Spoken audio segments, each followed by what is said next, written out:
Hello everyone, आप सभी का बहुत बहुत स्वागत है। साथियों, आज की क्लास में हम सभी अनुवाद से बनने वाले प्रश्नों को देखने वाले हैं। प्रीवियस ईयर प्रश्न जो यूपी टीजीटी पीजीटी में और जीआईसी प्रयोक्ता परीक्षा में जो भी प्रश्न बने हुए हैं अब तक के, उन सभी प्रश्नों का हम सभी रिवीजन करेंगे। और अनुवाद क्या है, अनुवाद एक भाषा को दूसरी भाषा में किस तरह से परिवर्तित किया जा सकता है, और परिवर्तन करते समय यानी कि ट्रांसलेट करते समय जो है किन किन चीज़ों का ध्यान रखना होता है, इन सारी चीज़ों को हम लोगों ने भली भांति अगली क्लास जो भी क्लासें हुई हैं इसके पहले देखा है। और ये एक प्रकार से रिवीजन के तौर पर है, जिससे अंदर कॉन्फिडेंस आ जाए कि हाँ, परीक्षा में किस तरह से प्रश्न बने हुए हैं। और हो सकता है इसमें से प्रश्न मिल भी जाए, कभी कभी क्वेश्चन रिपीट भी होते हैं। ठीक है, तो देख लेते हैं, हम सभी एक अंदाज़ा मिल जाएगा हम सभी को। तो देखते हैं, गंगा हिमालय से निकलती है, इस वाक्य का संस्कृत में सही अनुवाद है। 4 ऑप्शन है। पहला ऑप्शन है गंगा हिमालयात् प्रभवति, बी है गंगा हिमालयोः प्रभवति, सी है गंगा हिमालयम प्रभवति, डी है गंगा हिमालयेन प्रभवति। देख सकते हैं जीआईसी 2021 का बना हुआ प्रश्न है ये। प्रश्न संख्या जो है 27 यानी कि प्रश्न संख्या 1 है हम सभी के अकॉर्डिंग, है ना। तो देखते हैं, हम अपने प्रश्न को देखते हैं। इसका करेक्ट आंसर होगा गंगा हिमालयात् प्रभवति, यानी कि गंगा हिमालय से निकलती है, हिमालयात् प्रभवति, है ना। और जब कोई चीज एक निश्चित स्थान से अलग होने के अर्थ में जो है पंचमी विभक्ति का प्रयोग होता है, ध्रुवम पाए अपादानम, है ना। आगे हम सभी देखते हैं, जो हमारा अगला प्रश्न है, नदी कोस भर टेढ़ी है का संस्कृत अनुवाद होगा। नदी कोस भर टेढ़ी है, ये भी देख सकते हैं, यूपी पीजीटी 2021 का बना हुआ प्रश्न है। दूसरे नंबर का प्रश्न है, प्रश्न संख्या 2 है, यानी कि इसके अकॉर्डिंग है। 28 नंबर का प्रश्न है, देख सकते हैं हम सभी। तो नदी जो है कोस भर टेढ़ी है, नदी कोस भर टेढ़ी है, तो नदी क्रोशम कुटला, यानी कि 80 वाला ऑप्शन हमारा सही हो जाएगा। अगले प्रश्न पर चलते हैं, प्रश्न संख्या 29 देखते हैं। इदम रमेशस्य पुस्तकम अस्ति का हिंदी अनुवाद कीजिए।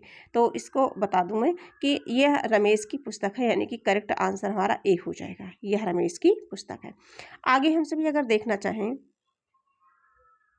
तो 30 नंबर का देखेंगे, बालिका गच्छन्ति अस्ति का हिंदी अनुवाद होगा।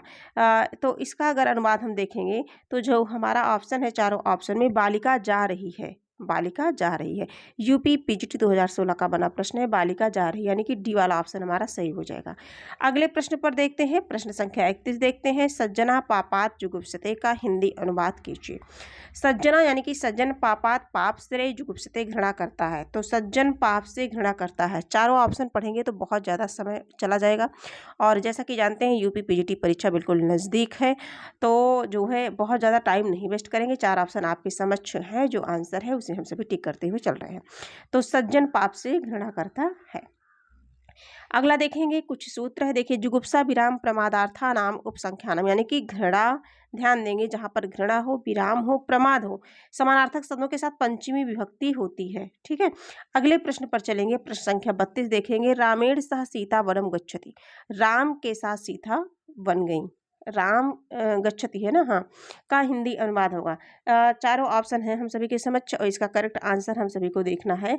तो हम देखेंगे, जो हमारा सी वाला ऑप्शन है, राम के साथ सीता वन जाती हैं, गच्छति यानी कि ये जो है एक वचन की क्रिया लगी है, तो सीता वन जाती हैं। गच्छति अगर धातु रूप हम इसका चलाएंगे, गम धातु का है, गम धातु लट लकार प्रथम पुरुष एक वचन है, और तीनों वचनों में गच्छति, गच्छता, गच्छन्ति। ठीक है, इस तरह से चलेगा।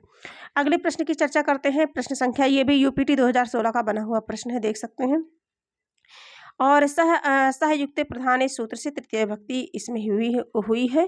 थोड़ा सा ये भी देख लेते हैं, कभी कभी सूत्र आ जाता है सहयुक्त प्रधान में विभक्ति से संबंधित में कौन सी विभक्ति होगी, तो तृतीय विभक्ति होती है।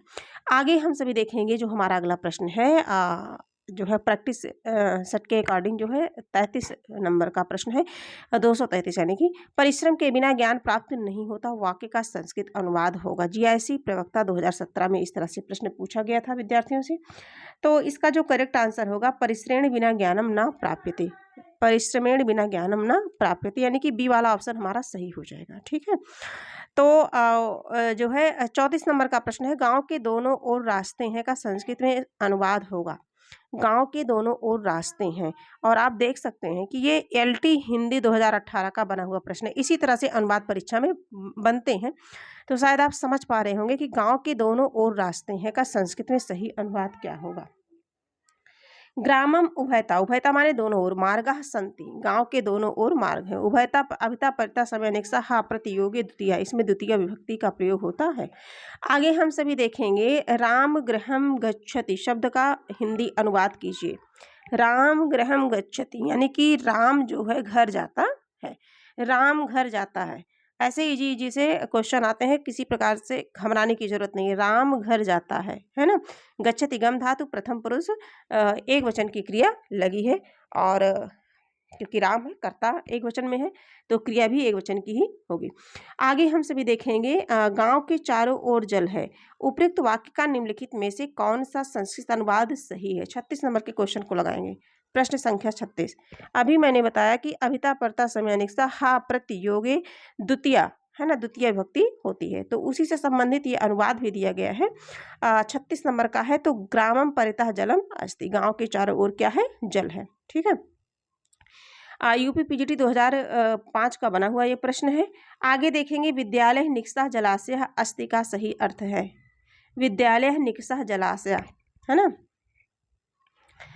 तो विद्यालय के निकट जो है यानी कि समीप जलाशय है, इसका सही क्या हो जाएगा? विद्यालय के समीप जलाशय है, तो बी वाला आसन सही हो जाएगा। विद्यालय के समीप क्या है? जलाशय है। और ये भी जो है यूपी पीजीटी 2011 का बना हुआ प्रश्न है, तो ज़्यादा घबराने की बात नहीं है, ऐसे ही प्रश्न आएंगे, जो आएंगे वो हम सभी कर ले जाएंगे।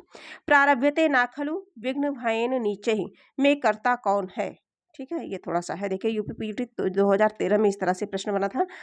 38 नंबर के प्रश्न को हम सभी देखेंगे, प्रश्न संख्या 38 है, और इसका जो करेक्ट आंसर है वो हो जाएगा नीचे ही, है ना। इसमें अगर कर्ता पूछा जाएगा प्रारभ्यते ना खलु विघ्न भयेन, कहने का मतलब ये है कि जो दुष्ट नीच या दुष्ट पुरुष विघ्न के भय से कार्य प्रारंभ नहीं करते। नीचे अर्थात नीच या दुष्ट पुरुष जो है विघ्न भयेन, भयन माने भय से, विघ्न माने विघ्न है ना, विघ्न के भय से कार्य प्रारंभ नहीं करते। प्रारभ्यते ना खलु, कार्य प्रारंभ नहीं करते हैं। ठीक है, तो इस वाक्य में जो नीचे ही है वो क्या है? कर्ता, यानी कि नीच दुष्ट व्यक्ति, किसी व्यक्ति को संबोधित किया जा रहा है ना, तो यही हमारा क्या हो जाएगा? कर्ता हो जाएगा। शायद समझ पाए होंगे, सी वाला ऑप्शन सही हो जाएगा। अगले प्रश्न की बात करें, 39 नंबर का प्रश्न है, छात्र ने 2 पुस्तकें खरीदी, इसका सही संस्कृत अनुवाद है। 2000 जीआईसी पीजीटी 2012 का बना प्रश्न है। छात्र ने 2 पुस्तकें खरीदी, ठीक है, तो छात्रा 2 पुस्तका क्रीता, छात्रा 2 पुस्तका क्रीता, यानी कि सी वाला ऑप्शन सही हो जाएगा।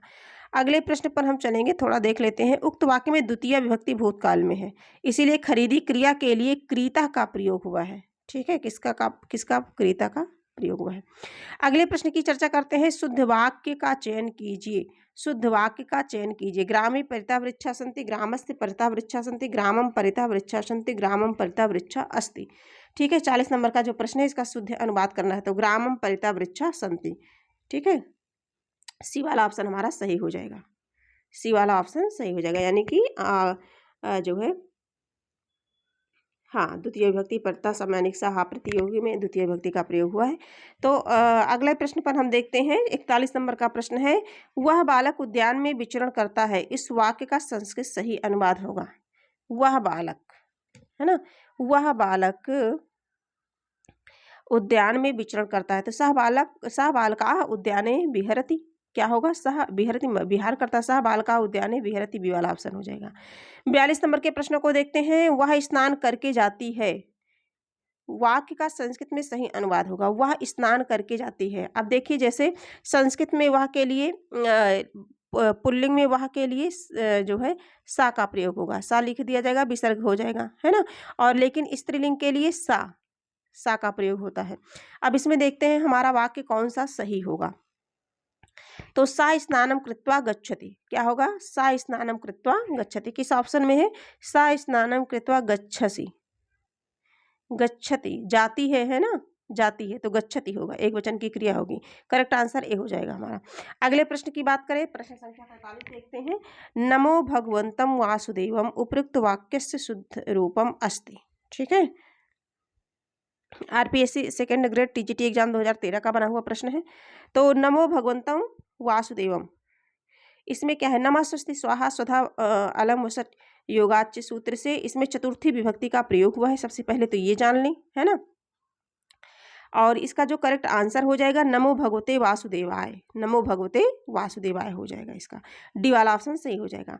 अगले प्रश्न पर चलेंगे हम सभी। अगला प्रश्न जो है हमारा 44 नंबर का है, राम से धन स्वीकार करो इत्यस्य संस्कृत अनुवादः अस्ति। राम से धन स्वीकार करो, राम से धन स्वीकार करो, यानी कि रामात धनम स्वीकरोतु। जिससे कोई वस्तु अलग होती है उसे अपादान कहते हैं। अपादान में पंचमी विभक्ति का प्रयोग, राम से धन स्वीकार करो। राम शब्द में पंचमी विभक्ति एक वचन रामात बना और कर्म में द्वितीय तथा लोट लकार होकर के क्रिया स्वीकरोतु बना।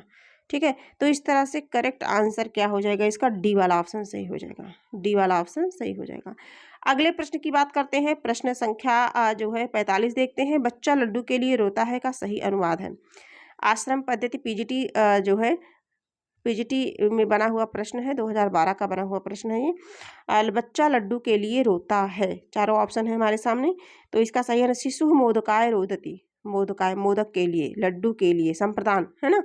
तो शिशु मोदकाय रोदति यानी कि करेक्ट आंसर हमारा क्या हो जाएगा, सी वाला ऑप्शन हमारा सही हो जाएगा। तो इस तरह से हम लोगों ने कुछ प्रीवियस ईयर क्वेश्चन के माध्यम से हम लोगों ने देखा कि किस तरह से अनुवाद से प्रश्न बनते हैं परीक्षा में। ठीक है, बाकी किसी भी प्रकार की घबराने की ज़रूरत नहीं है, एक दो प्रश्न आते हैं अनुवाद से, तो जितना आप लोगों ने पढ़ा है, जितना यदि आप मेरी क्लास देखे हैं तो उसी में से आ जाएगा, तो ज़्यादा परेशान होने की ज़रूरत नहीं है। बाकी स्वस्थ रहिए, मस्त रहिए, आपसे भी आपके जो भी नोट्स हैं, जो भी आपने अब तक तैयारी की है, उन्हीं का बार बार रिवीजन करते रहिए और घबराइए नहीं, आत्मविश्वास बनाए रखिए। ठीक है, और हमेशा पॉजिटिव रहिए, जो होगा अच्छा होगा, है ना। अपनी मेहनत पर भरोसा रखिए। तो आज के लिए इतना ही, हम फिर मिलेंगे, तब तक के लिए धन्यवाद। और हाँ, इस क्लास को जो है इस चैनल को लाइक सब्सक्राइब शेयर करना मत भूलिए, जिससे कोई भी क्लास हो वो आप तक आसानी से पहुंच जाए। धन्यवाद।